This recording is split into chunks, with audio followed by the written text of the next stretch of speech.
This video from Sharp Help, we're going to take a really quick look at the XEA107 and its basic operation.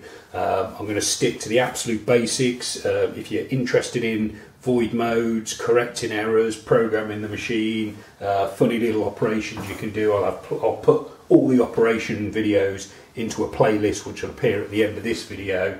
So for this video, it's just how to use it. So we're presuming that you've got the till roll and ink roller loaded, that you've got the machine powered up, and that you're in the reg mode. All your sales transactions are done in reg mode.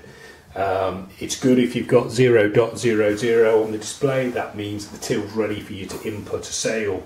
So there's really only two types of sale you can put through this sort of machine.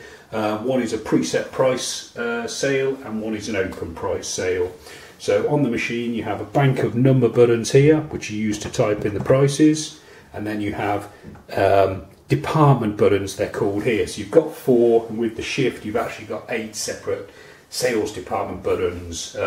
You might call them add buttons, like on a calculator. So you go 299 department 1, 299 department 2. So basically for each line of the transaction you type in a price, put that price into a department. If you're not sure what department to use, it probably doesn't matter, so just stick them all through department 1. When you've entered all the items, subtotal, and then you can cash the sale off if they're paying by cash, or you've got 2 other tender buttons here. So a tender button is a method of payment.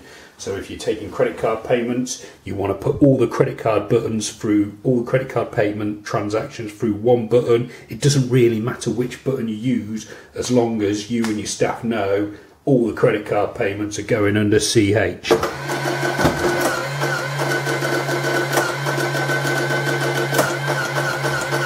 That's it. That's all you need to do. You may or may not have a receipt print out. It depends how you've set the machine up. So basically it's make sure the key's in reg mode, type in the price, assign the price to a department, subtotal, and then the only variance is how they've paid. So if they've paid by cash, they've added a £10 note, you might want to type in £10 and hit the total button here. The reason why you type in the amount if they've paid in cash is so that the change is displayed on screen, so it just makes it a lot easier.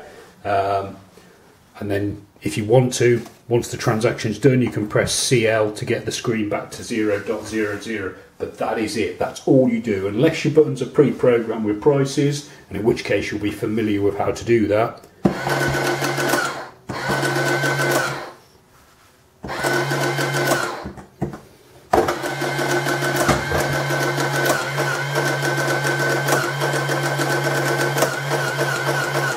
So it's price, department, subtotal, method of payment. 99p, department 1, subtotal, dash amount terms.